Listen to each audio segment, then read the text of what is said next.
성도님들이 잘 알고 계시듯이 바울은 자신의 친아들 같았던 디모데에게 에베소 교회 목회를 부탁했습니다.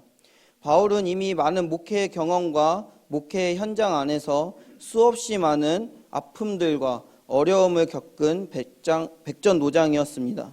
그에 비해 아직 젊고 어렸던 디모데에게 디모데가 앞으로 어떤 어려움을 겪으며 목회할지는 백전노장 바울에게 있어서 너무나도 선명하게 보였을 것입니다. 그런 디모데에게 바울은 오늘의 본문을 통해 경고하는 것이죠. 무엇을 경고하느냐? 바로 사람에 대해서 경고합니다. 어떠한 일이든 일 자체가 문제라기보다는 사람이 또는 관계가 문제여서 힘이 들듯이 목회는 더더군다나 사람을 만나고 사람을 상대하는 것인데, 사람을 모르고 목회를 할 수 없기에 하나님을 알고 사람을 알라고 자신의 사랑하는 아들 같았던 디모데에게 따끔한 가르침을 주고 있는 것입니다. 하나님을 먼저 바로 알아야 하지만 하나님을 전하는 대상, 하나님에 대하여 듣는 인간이 과연 어떠한 존재인지를 알지 못하면 목회하는 중간에 그런 사람들에게 있어서 디모데가 속을 수 있다라는 것이죠. 그래서 디모데후서 오늘 본문 말씀의 첫 절을 보면 이렇게 말씀합니다. 너는 이것을 알라. 말세에 고통하는 때가 이르러. 여기서 말하는 이 말세란 언제를 말하는 것일까요? 이 말세라는 단어로 인해서 수없이 많은 이단들이 생겨났습니다. 그런데 성경이 말하는 말세란 예수님이 오심으로 인해서 이미 말세가 시작되었습니다. 그래서 신학적으로는 말세 혹은 종말이라고 하는 것은 예수 그리스도께서 이 땅 가운데 오셔서 시작되었지만 아직 완성된 것은 아니다라고 정의합니다. 그래서 우리는 종말론적인 신앙을 가지고 산다라고 말하는 것이죠. 종말은 예수님께서 이미 이 땅 가운데 오심으로 인해서 시작이 되었고, 그러나 아직 종말이 완성된 것은 아니다라고 말하는 것입니다. 그래서 어떠한 시기를 잡아서 말세인 것이 아니라 예수님께서 이 땅 가운데 오신 이후부터 모든 시기를 말세라고 하며 마지막 때라고 말하는 것입니다. 그래서 이러한 인식을 가지고 있느냐, 가지고 있지 않느냐에 따라 느슨하게 풀어진 우리의 신앙에 긴박감을 더해줄 수 있다라는 것이죠. 성경에서 말씀하시는 이 말세의 때에는 고통의 때라고 말씀합니다. 견디고 인내함이 더 필요한 시대라고 말씀하는 것이죠. 더불어 성경은 이 시대에, 즉 말세의 시대에 나타나는 사람의 모습이 있다라고 말씀합니다. 그것이 오늘 본문 2절부터 쭉 나오는 말씀인데요. 본문의 2절의 말씀을 보면 사람들이 자기를 사랑하며 돈을 사랑하며 자랑하며 교만하며 비방하며 부모를 거역하며 감사하지 아니하며 거룩하지 아니하며. 말세 때에 사람들에게 나타나는 첫 번째 특징은 자기 사랑이라고 말씀합니다. 오늘의 본문에서는 말세 때에 나타나는 19가지의 모습이 있는데, 그중 첫 번째로 말하는 자기 사랑은 나머지 18가지 모습의 뿌리라고 말할 수 있습니다. 다시 말하면 왜 말세가 고통의 때냐라는 질문에 바울은 디모데에게 전부 다 자기를 사랑하기 때문에 말세가 고통의 때다라고 말하고 있는 것이죠. 이것은 비단 과거의 이야기는 아닙니다. 자기 사랑, 다른 말로 자기애라고 표현하죠. 요즘에 소위 힐링이라고 하는 영상 혹은 유명한 강사 혹은 요즘 많이 나오는 책들의 주제가 바로 자기애입니다. 나 자신을 사랑해야 된다고 말하는 것이죠. 우리는 어려서부터 경쟁하는 환경 속에서 자라왔습니다. 경쟁하는 삶에서 제일 중요한 것은 무엇일까요? 경쟁하는 삶 속에서 가장 중요한 것은 무엇일까요? 바로 나입니다. 치열한 경쟁 속에서 살아남아야 하며 행여나 그 경쟁 속에서 뒤처지게 된다면 무섭도록 차가운 세상은 뒤처진 그 누군가를 돌아보거나 챙겨주지 않습니다. 이런 환경 속에서 당연히 혹은 자연스럽게 나라는 사람은, 나라는 존재는 더욱더 중요해질 수밖에 없는 것이죠. 그래서 성도님들 어렸었을 때 무슨 소리를 많이 들으셨나요? 저는 어렸었을 때 부모님으로부터 이런 얘기를 많이 들었습니다. 네 밥그릇도 못 챙기는 주제에 누굴 챙겨주냐? 네 밥그릇부터 챙겨라. 네 밥그릇도 못 챙기는 주제에 남을 도와줄 수는 없다 라고 저는 어렸을 때 많이 듣고 자라왔습니다. 우리가 성도님들은 많이 들으셨습니까? 그리고 또 우리의 직장 생활은 어떻습니까? 직장에서의 나와 너, 회사와 나의 관계는 어떻습니까? 인격적인 관계라기보다는 나와 그것이라는 관계로 보지 않습니까? 즉 도구의 관계로 본다라는 것입니다. 도구의 관계가 어떤 것입니까? 대체 가능한 관계이자 기능적인 관계로 보는 것이죠. 도구는 쓸모가 없으면 버려지게 됩니다. 그럼 어떻게 됩니까? 그 빈자리는 새로운 도구로 채워지는 것이죠.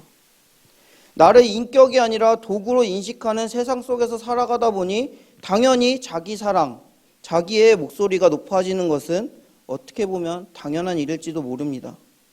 그래서 많은 사람들이 물을 수 있는 것이죠. 그러니까 자기애가 좋은 것 아닙니까? 이렇게 차갑고 험악한 세상 속에서 나 자신마저도 나를 사랑하지 않으면 누가 나를 사랑해 줍니까? 라고 얘기할 수 있는 것이죠.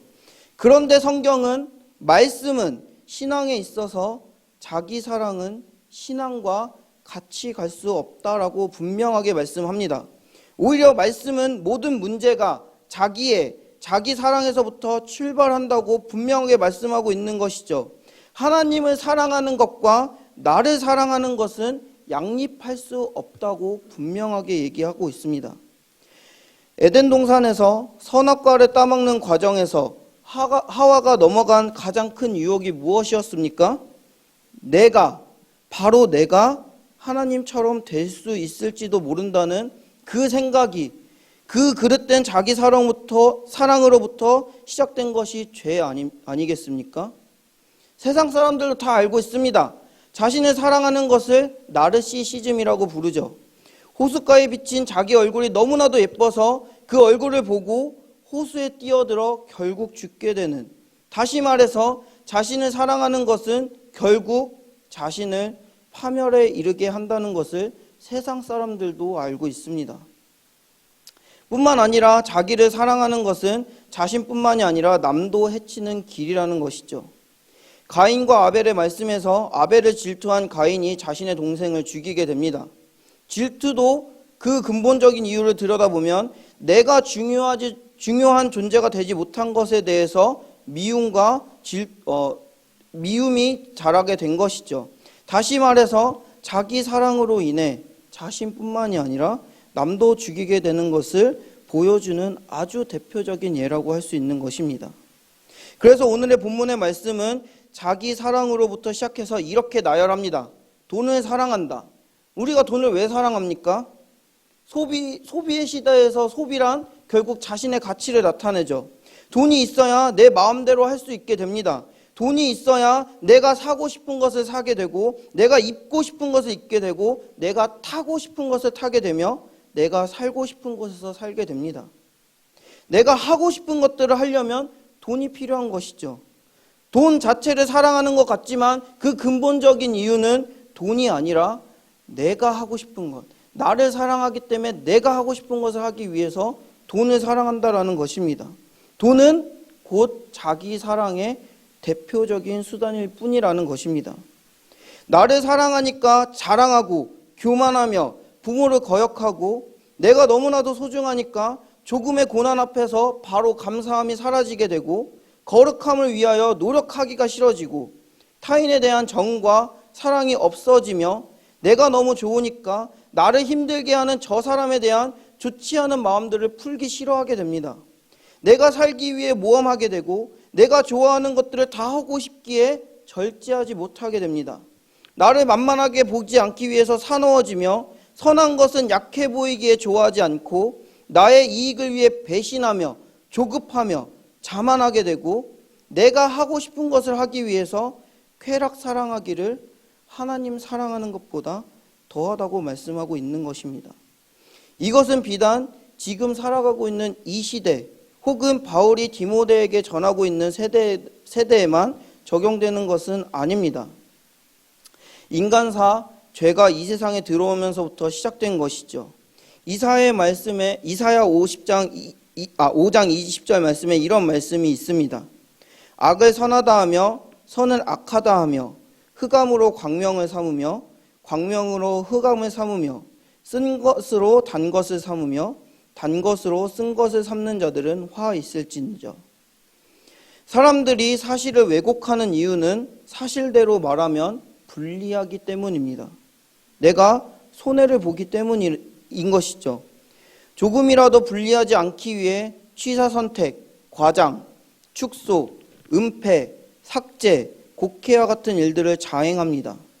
사람들이 사실을 왜곡하는 또 다른 이유는 사실을 왜곡하고 거짓을 말해도 그것을 듣고 믿는 사람이 있기 때문이기도 합니다. 어쩔 때는 사실을 왜곡하지만은 않을 때도 있습니다. 사실을 있는 그대로 인정할 때도 있습니다. 근데 그때는 바로 자기에게 유리한 사실을 발견했을 때입니다. 자기에게 유리한 사실을 발견했을 때는 보란 듯이 정직해집니다. 정직해 보일 수 있지만 그것은 정직이 아니라 위선인 것이죠. 정직하면서도 위선적일 수 있다라는 것입니다. 사람은 상상 이상으로 손익 계산에 민첩합니다. 계산했는지를 스스로 알아채지 못할 만큼 재빠른 것이죠. 그만큼 사람은 자기 사랑에 대해서 최적화되어 있습니다. 이사야 선지자를 통해서 말씀하신 하나님의 메시지에서도 볼 수 있듯이 사람이 자기 사랑에 대한 메시지는 과거에도 지금도 그리고 앞으로 예수님이 오시기 전까지의 미래에서도 동일하게 적용할 수 있을 것입니다. 그래서 오늘 본문의 5절은 어떻게 보면 결론 같은 말씀을 전합니다. 경건의 모양은 있으나 경건의 능력은 부인하니 이 같은 자들에게서 내가 돌아서라. 바울은 디모데에게 강하게 말합니다. 경건의 모양은 있는데 경건의 능력이 없는 사람에게서 돌아서라라고 강하게 말하고 있습니다. 경건의 모양이 있는데 경건의 능력이 없는 사람들은 어떤 사람들일까요? 여러 가지 유형이 있을 텐데 대표적으로 행동도 마음도 없는데 말만 떠드는 사람들이 있습니다. 말쟁이인 것이죠. 에스겔 33장 31절에 이런 말씀이 있습니다. 백성이 모이는 것 같이 내게 나오며 내 백성처럼 내 앞에 앉아서 내 말을 들으나 그대로 행하지 아니하니 이는 그 입으로는 사랑을 나타내어도 마음으로는 이익을 따름이라. 말에는 말하는 사람의 마음이 묻어나오기 마련입니다. 그래서 말을 잘 듣다 보면 그 사람의 마음을 읽을 수 있는 것이죠. 그런데 사람은 본심을 가리기 위해 하는 말도 있습니다. 사람마다 차이가 있겠지만 마음에도 없는 말을 진심인 것처럼 하는 사람들도 있는 것이죠. 그래서 말만 들으면 경건의 모양이 있어 보입니다. 그런데 그 사람의 삶을 자세히 들여다보면 경건의 능력이 없는 사람들이 있는 것이죠. 예를 들어 사랑이 없는 마음을 감추기 위해서 오히려 더 자주 사랑한다 말하기도 하고 기도하지 않는 것을 들키지 않기 위해서 기도하겠다는 말을 강조하기도 합니다. 그래서 사람의 말을 가지고 사람의 마음을 알기 어렵다고 하는 것은 어떠한 말이 본심이 묻어있는 말인지 어떠한 말이 본심을 가리는 말인지 분별하기가 쉽지 않기 때문인 것이죠. 동양의 한 현인은 이런 말을 했습니다. 신언불미, 미언불신. 어떤 뜻입니까? 믿을 만한 말은 아름답지 아니하며 아름다운 말은 믿지 못한다. 다시 말해서 진실한 말은 꾸밈이 없고 꾸미는 말은 진심이 없습니다. 말과 진정성의 관계에 대한 깊은 통찰에서 나오는 말인 것이죠. 예수님께서는 십자가를 지는 과정에서 이게 다 너희를 위한 것이야 라며 떠들지 않으셨습니다. 그저 아무 말 없이 십자가의 길을 가셨고 그 과정에서 아무 말 없이 십자가를 지셨을 뿐입니다. 에스겔 당시 에스겔의 메시지에 대해 상당히 많은 사람들이 관심을 보였던 것 같습니다. 요즘으로 치면 설교에 은혜 받았다는 사람들이 꽤나 많았다고 비유할 수 있겠죠. 하나님께서는 그 말에 감추어진 저희에 관해서 정확하게 말씀하십니다. 그 입으로는 사랑을 나타내어도 마음으로는 이익을 따름이라. 저희가 따로 있다는 말은 하는 사람에게도 듣는 사람에게도 독이 되는 것입니다. 이것은 경건의 모양만 있고 경건의 능력이 없는 사람들에게 나타나는 특징입니다. 그렇다면 경건의 능력은 과연 무엇일까요? 바로 성령의 9가지 열매입니다. 사랑, 희락, 화평, 오래 참음, 자비, 양선, 충성, 온유, 절제. 이 9가지의 열매는 예수님의 삶과 궁극적으로 예수님께서 십자가의 길에서 보여주신 열매입니다. 인격적인 가치들이죠. 그리스도의 향기입니다. 예수님께서 삶을 통해 뿜어내신 인격적인 향기입니다. 예수님의 인격인 것이죠. 우리가 나타내야 할 인격이자 그것이 바로 경건의 능력이라는 것입니다. 그래서 우리는 예수님을 닮아야 한다고 전하는 것이고 그렇게 살려고 노력해야 한다는 것입니다. 그저 말로만 예수님을 닮겠다고 하는 것이 아니라 정말 우리의 삶 속에서 예수님이 나타냈던 그 9가지의 열매들을 우리의 삶 속에서 나타내야 한다는 것이죠. 성경에서 말씀에서 말씀하시는 신앙이란 자기 사랑이 아니라 자기 부인, 자기 부정, 그리고 그 결국엔 내 자아를 십자가에서 같이 못 박아야 하는 그 경지까지 이르러야 함을 말씀하고 있습니다. 갈라디아서 2장 20절의 말씀이죠. 내가 그리스도와 함께 십자가에 못 박혔나니 그런즉 이제는 내가 사는 것이 아니요 오직 내 안에 그리스도께서 사시는 것이라. 이제 내가 육체 가운데 사는 것은 나를 사랑하사 나를 위하여 자기 자신을 버리신 하나님의 아들을 믿는 믿음 안에서 사는 것이라. 내 자아, 자기 사랑, 자기 애가 있었던 자리에 예수 그리스도가 그 자리를 메꾸어야 한다고 말씀은 전하고 있습니다. 내가 사는 것이 아니라 나를 사랑하는 사랑 때문에 살아가는 것이 아니라 내 안에 내가 나를 사랑하는 그곳에 예수 그리스도께서 사셔야 한다고 말하고 있는 것이죠. 우리가 그렇게 살아야 한다는 것입니다. 십자가에 우리는 내 자아를 십자가에 같이 못 박아야 한다고 성경은 말씀하고 있습니다. 그렇게 살아야 하고 우리가 그러한 삶을 살아갈 때 하나님께서 우리를 보시고 기뻐하신다라는 것이죠. 말씀을 마무리하려고 합니다. 우리는 왜 기도해야 할까요? 성도님들, 우리는 왜 기도해야 할까요? 갑자기 뜬금없는 질문처럼 느껴지시겠지만 우리가 기도하는 여러 가지 이유가 있습니다. 우리가 기도하는 여러 가지 이유 중에 하나는 바로 자아의 깊은 곳에 숨겨진 동기와 욕심을 기도하는 중에 마주할 수 있게 되기 때문입니다. 쉬지 말고 기도해야 하는 이유인 것이죠. 쉬지 말고 기도해야 자기 사랑의 덫에 걸려들지 않을 수 있습니다. 그리고 하나님을 사랑하게 되면 당연하게 자연스럽게도 자기 애를 이길 수 있습니다. 다시 말해서 하나님을 사랑하면 자기 애에서 비롯된 모든 죄들로부터 이겨낼 수 있다고 말씀은 분명하게 전하고 있습니다. 그래서 우리는 기도하는 중에 하나님의 사랑의 음성에 귀 기울이게 되고 그 하나님의 음성을 듣다 보면 불씨가 없어 타지 못하고 있는 마른 장작과 같은 나의 마음에, 나의 신앙에 주님께서 들려주시는 그 사랑의 음성이 불씨가 되어 다시 나의 말라붙어 있는 그 장작과 같은 나의 마음과 그 신앙에 불을 붙여주시사 자기 사랑에서 벗어나서 하나님을 향하여 주님의 뜻을 향하여 나아갈 수 있게 되기 때문입니다.